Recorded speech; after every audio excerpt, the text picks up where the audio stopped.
Hey folks, welcome back to Let's Play Mass Effect Andromeda. I'm the MysteriousSJG. We got 5 minutes to collect some crap, so maybe we can find a way to go to another planet, get started on some basic stuff, and check back in 5 or 10 minutes. But maybe we can't. Either way, I'm loving our workout gear. I mean, I know that the idea is that it's workout gear, and when I go for a walk, I don't do a lot of intensive exercise. I used to swim.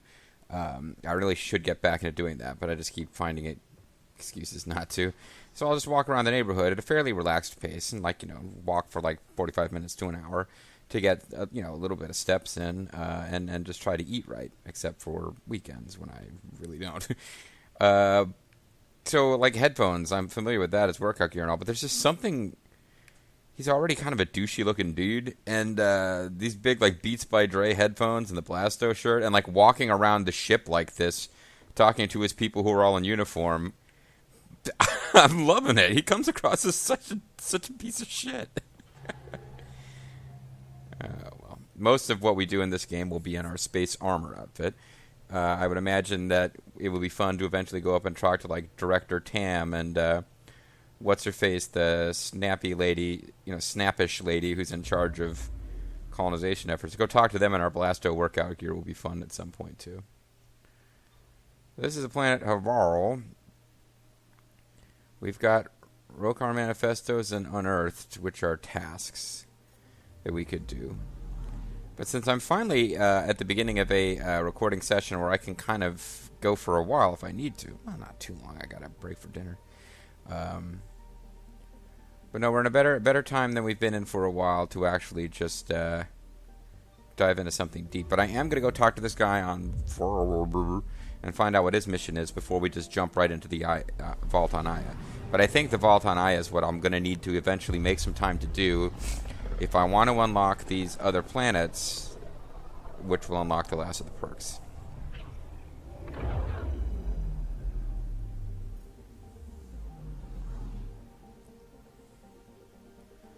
The Knoll system. It's inhabited by Knolls. This seems like as good a time as any to mention. I've been getting some hints and feedback and whatnot from some of y'all, but one guy who's been consistently dropping useful info is Ravenite, and he mentioned, I just recorded some videos last night talking about the cryo perks and figuring out which ones I don't want to bother to get. Ravenite let me know, and it's not like he's the exclusive source of this info. It's just he's the one who's telling me because I'm not reading up on it for myself. Apparently, the latest patch increased the Nexus level that you can get up to, because the Nexus level cutting off where it does is completely arbitrary. Long before you've maxed out the Nexus level to level 20, you will have achieved 100% viability, most likely, on all of the planets. And since there are no other planets to find unless we get DLC of some kind, other quests you're doing, it's just a way they've made some effort. I'll give them credit. They made some basic effort to give us an in-story lore reason that you're earning more porks. Wow, I almost said we're earning more porks. We're earning more perks by doing more side quests that don't connect to the main story. And the Nexus, leveling up the Nexus so that more colonists can be unlocked, is kind of a lore reason for this to be the case. But really, it's a game design function. And there's nothing left to do with this asteroid. As for some reason, it didn't have a big glowy blue field around it like these planets, so I figured maybe we had somehow missed it, even though it says 100% progression. But yeah, the Nexus levels are an in-game lore reason to continue doing side quests. So they changed in the latest patch. Amongst other things, they've changed. Apparently, the inventory limit was once much stricter. And now they've raised it so you can keep doing side quests and increase the Nexus level up to 29, which Ravenite is guessing is because that's the level at which you can unlock all the current perks.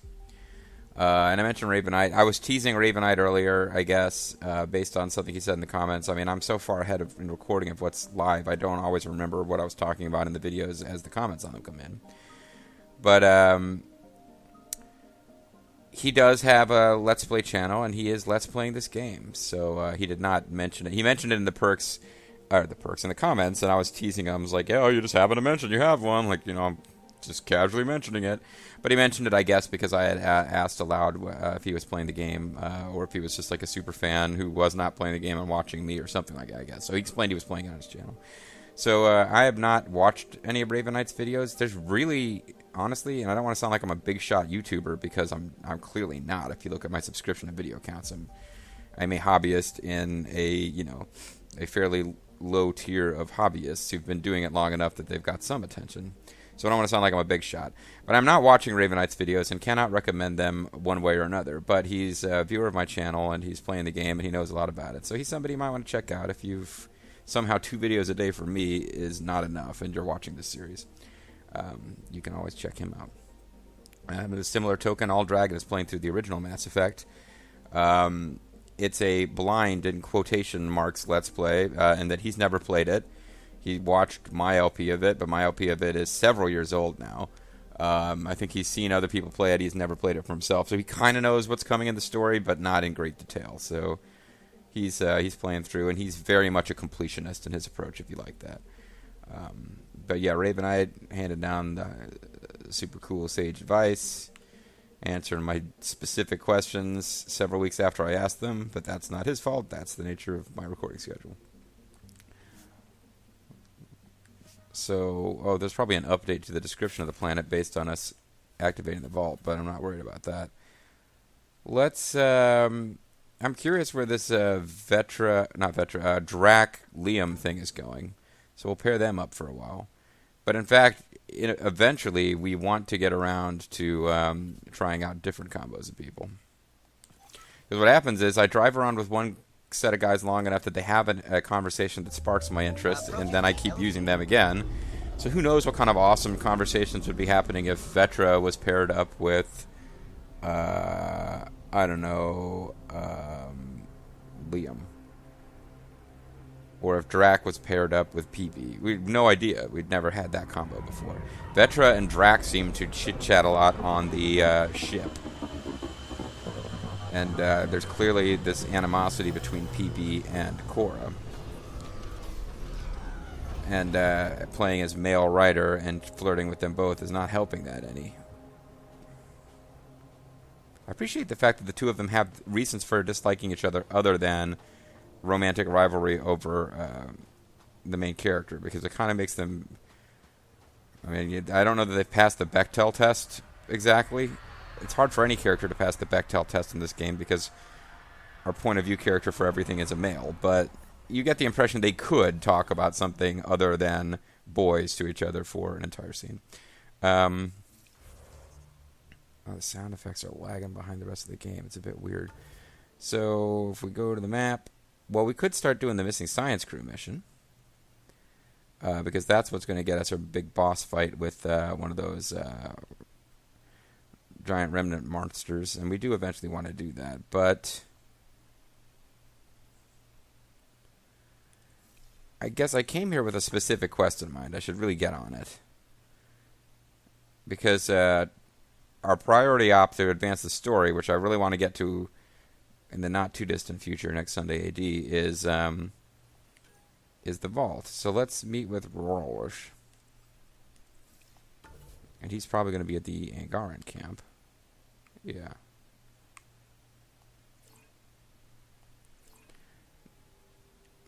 I need to zoom in a bit if I want to use warp-o-matic trouble.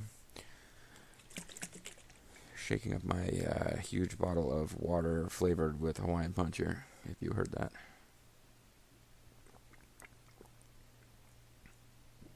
And we're wondering.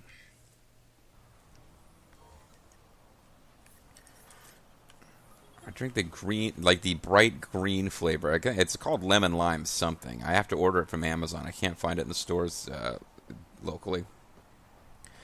But it's kind of a weird mixture. It's a taste somewhere between lemon and lime soda, which tastes like nothing in nature anyway, really.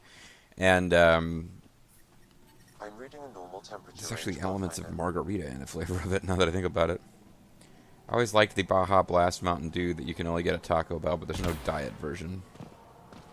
Baja Blast Mountain Dew is clearly supposed to be margarita-flavored Mountain Dew. If if any of you are below the legal drinking age and are curious what a margarita tastes like, it's not a particularly good margarita, but it's a margarita. Margarita, dangerous drink, folks. Tequila will knock you on your ass. But a lot of tequila blended drinks, like margarita is a good example. The entire purpose is to blend away the alcoholic taste of the tequila so that you can drink a whole bunch of it and fall right on your ass before you notice that you're drunk. Now that I'm done talking about margaritas, for now, let's talk to, my big sister actually said tragically margarita was like her favorite drink until she got so drunk and so sick off of them that she can't even like catch a whiff of the smell without her stomach turning. With all that said, let's talk to Raylis. Raylis? That's me, yes. I'm Raylis. Wow, you really showed up. I'm Raylis. Yeah, we're here to talk to you about some stuff. I'm Raylis. There is only one Jefferson, and there is only one Lincoln, and there is only one Raylis. I'm Raylis. Again, mostly that joke was for Bobo. It's from a Popeye cartoon. There's no reason you guys wouldn't have seen that specific one. This is only he knows why I would be referencing it right now. You said you had intel. I can't ignore that. Don't ignore me. I just didn't think you'd come yourself. Anyway, I thought you'd send one of your tentacle head minions. Oh wait, we have those, not your you. raid on the exaltation facility sent the Kett scrambling. They're trying to get their operations in order. Oh, can we put them out of business Scouts report once and increased for all? Kett movement through certain areas of Vold. Not military though. Science and research vessels. Any Kett is bad news or involves exaltation. Well, I mean, this is a more of a relevant question.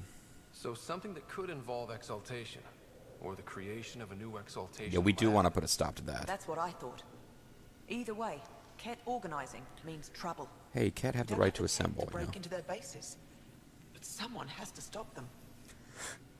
I'll see what I can do. I'll investigate this. We don't really want them setting up another exaltation facility. Thank you, Ryder. I'll send the nav point immediately.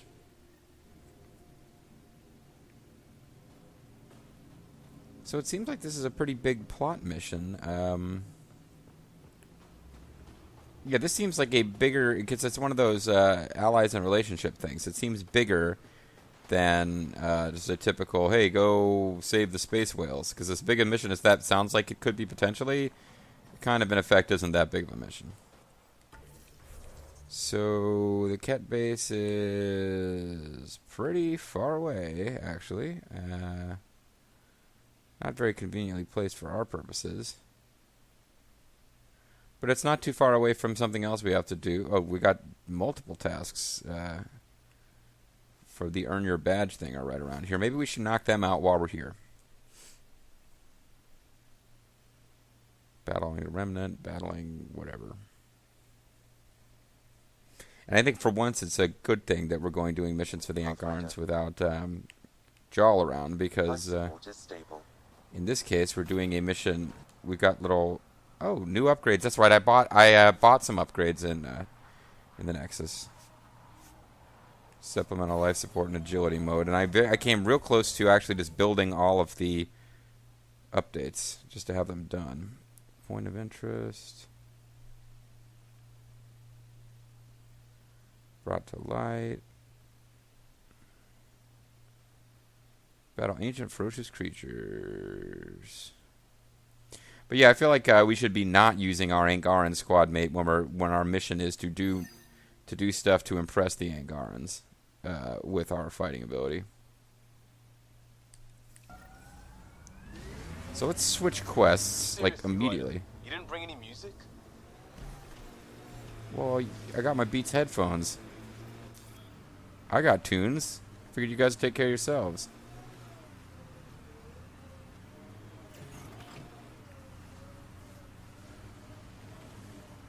Well, apparently we're in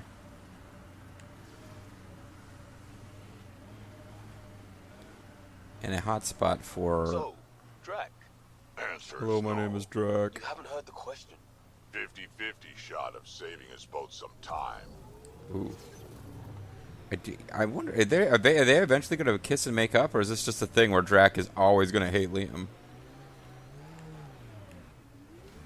Other than the fact that I don't know what Liam has done, and Drac gets along well enough with Ryder, so it's not a thing about all Cuban males. I mean, I can't imagine a Krogan is racist against black people. That makes no sense. Why would any alien give a shit about humanoid races? My mind goes there. I mean, in all honesty, Akalis made a comment, and this was a while ago. He's not commenting on every single video, but he made a comment about how I don't hate Liam as much as I hated what's his face from Mass Effect 2, which got me thinking like, oh shit, am I being racist against fictional characters and not even realizing it? I think I'm good. Well, okay, so we completely missed the boat on this, but it's still retrieve the sensitive data.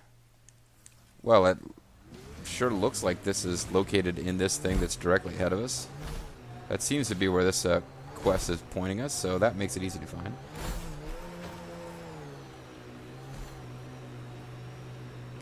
In my defense, I got really upset about Jacob and his dad. Only after it was revealed that Jacob's dad had his own brothel of people who were like mentally deficient.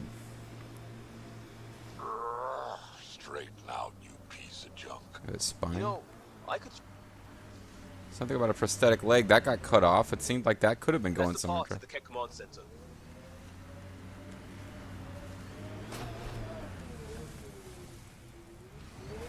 It's difficult to tell if there's Kett around here because our radar is currently locked up with the "you should be looking around" signal.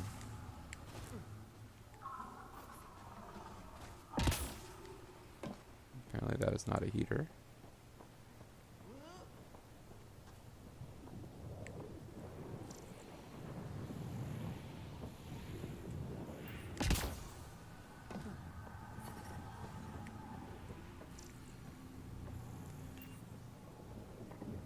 I suppose we might have cleared this place out, and now any sensitive data in here is easy to get.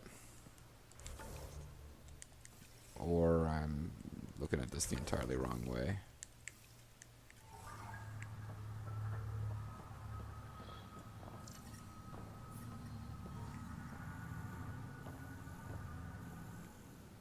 Searching for sensitive data. Suppose it could be on the roof.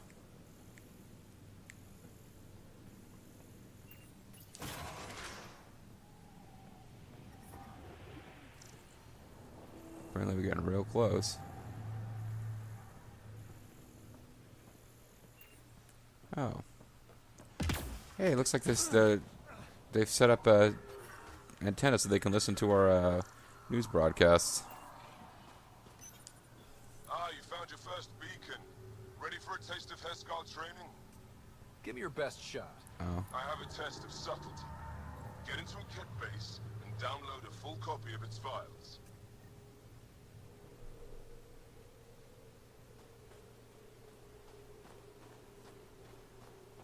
Well, we just got done walking through the place, and there were no enemies in it.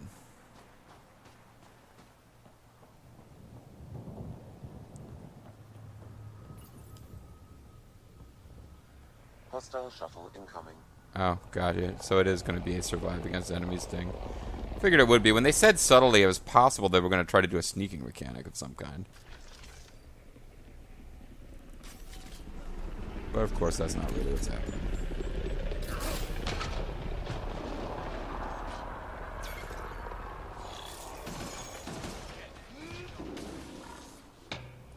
Where are my enemies at? Where they at? Over here. Okay, get down, get down, get down. Oh, I'm not in the sweet spot anymore. We're no longer hacking, am I? Or maybe we were. I was saying in the last video, I don't know if I ever got the words out, that one of the things I enjoy about this game is that you encounter this big open world environment. It's way better for using a sniping tactics than Mass Effect 2 or 3 are. Mass Effect 1 sniping worked to a certain extent on outdoor missions, and it was a little bit rough to use in facility missions. But in Mass Effect 2 and 3, sniping just... the game didn't really want you doing it. Keep it up. Makoto, keep it up!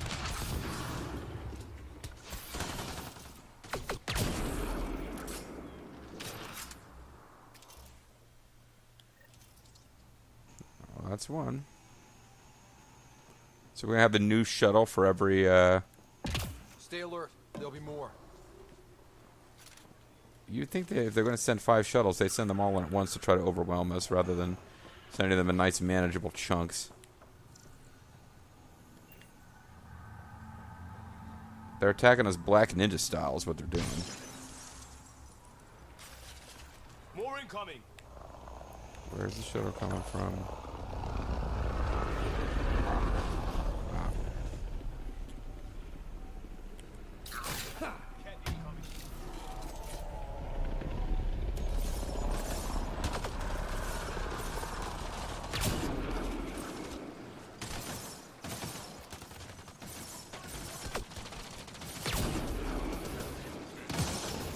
Trying to get down.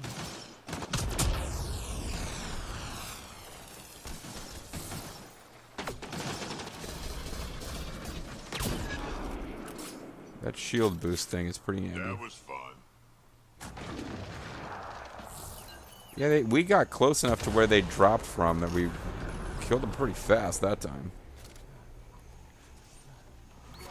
They weren't all spread out. Whoa, did I hear Braun Strowman?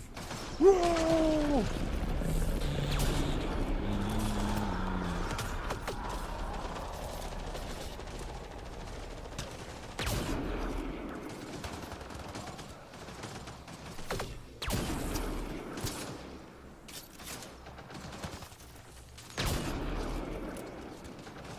Makes a difference where your assault turret is placed too. This is going a little slower because my assault turret is now behind the action. If it survived, and it did survive.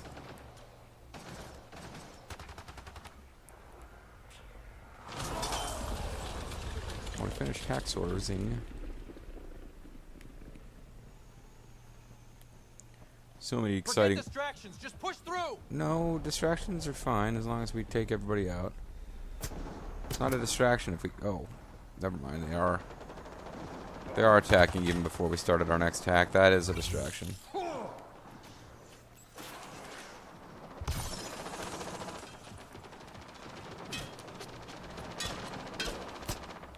I don't think we're done here.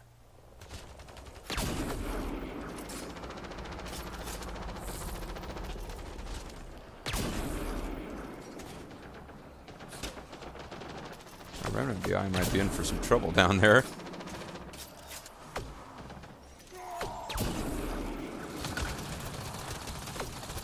Here's Braun Strowman again.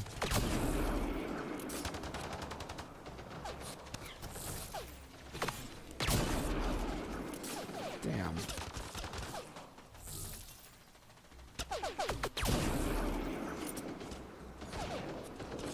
Well, squad seems okay though.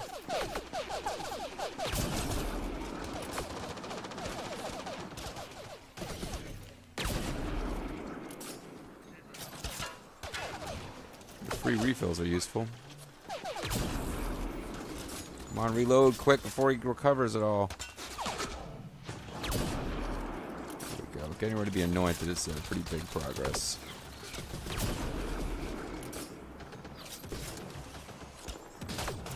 Oh, I see. You're like right here.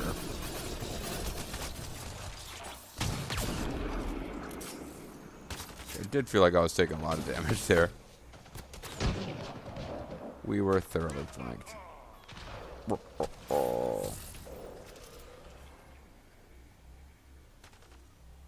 on out, buddy.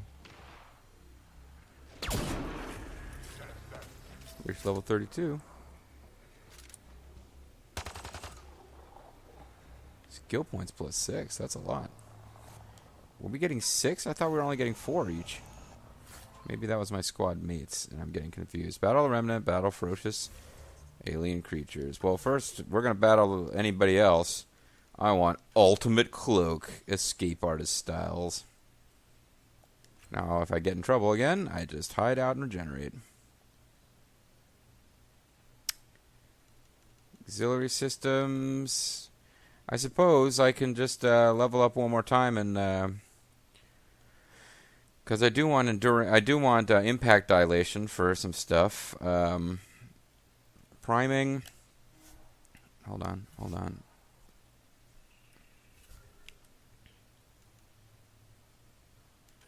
Oh, I guess I backed out of everything. Escape artist. And then we could do auxiliary systems, and I could get plus 40% weight, weapon weight capacity, or 100% combo priming rate. Increases combo detonation and priming rate for guns, melee attacks, powers, and constructs.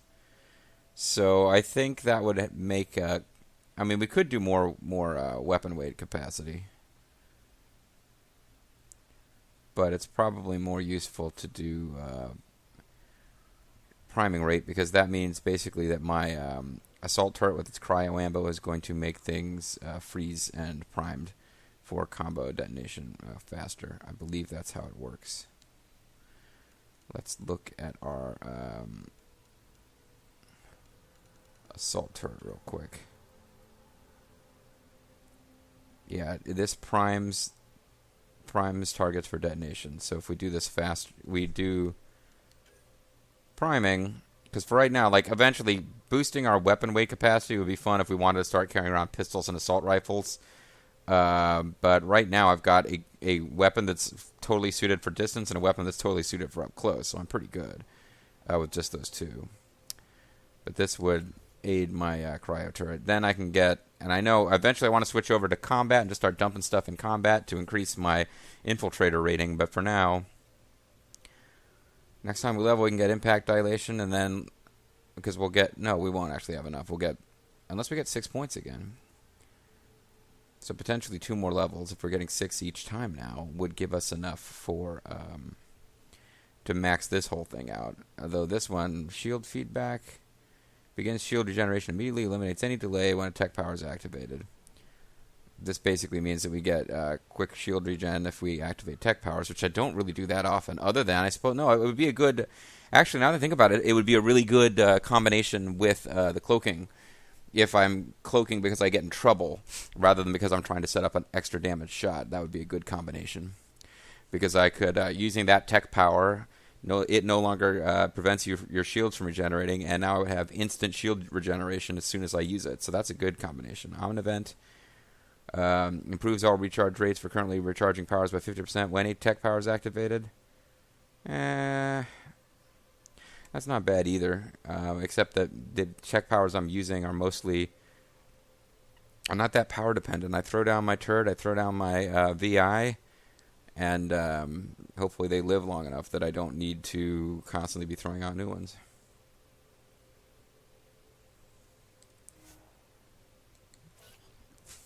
So we will confirm. I picked the one that I meant to, right? Yeah, priming. Optimus priming. Now I got Drac, who's got enough points to max out some of this stuff, but we haven't done his loyalty mission yet. So, Incinerate or Flak Cannon. I don't know which one he uses more often, frankly.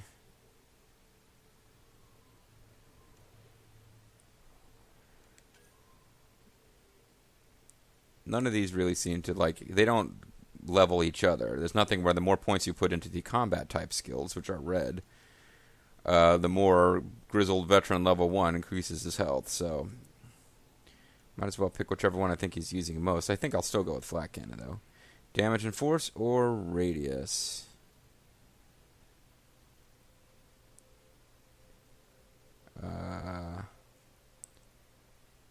What is its current radius?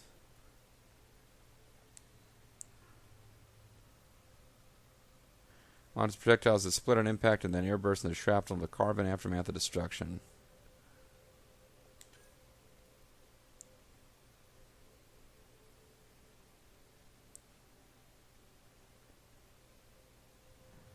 I usually like radius. It's hard to tell which of these will be better, force or damage. Radius probably isn't that great, frankly. Fuck it, I'll pick Radius.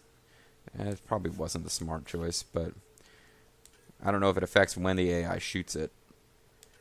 And then Liam, we can now give him... What do we want? We can give him one of his ultimate skills. Do we want to do his defense, make him live longer? His military training, make him do more damage, or Havoc Strike? Military training, he can get power focus, which increases his power damage and power force, or weapon focus, increasing weapon damage and weapon force. Those are both fine, I suppose. Momentum. After taking down an enemy, Liam gains a temporary damage bonus, then stacks up to a max limit. Additionally, Liam's maximum health and shields increase. Or morale boost. When Liam takes down an enemy, he recovers health and shields. 5% damage bonus per kill. Damage bonus reset duration 10. I don't imagine he'll get that too often. The Heatley health and shields restored is probably more useful, though it's not that much either. And not to mention he's not all the way up to where we're ready to give him one of those. So Havoc Strike is probably the one that we should do. Wide Strike, 20% damage, 30% radius, or Stunning Strike. Increase the stun duration of the strike, 100% duration. I think damage and radius is probably better, but what is the stun duration? 3 seconds, so it increases it to 4.5, or no, it increases it to 6. Let's go with Ultimate Havoc Strike. And it just feels good to have somebody's ultimate power unlocked. Beast Mode Liam Costa. Alright, folks, I'm going to call it a video there. When we come back, I guess I've kind of committed to it now. We were going to... I guess we'll try to do some of these Angaran training things while we're here, just because they were nearby. And then we'll try to investigate this base and stop the new Exaltation base from being formed. And eventually... My plan was, eventually we got to get back to trying to do the dealio with the thing, the Aya Vault. I'm MysteriousJG. Thanks for watching. See you guys next time.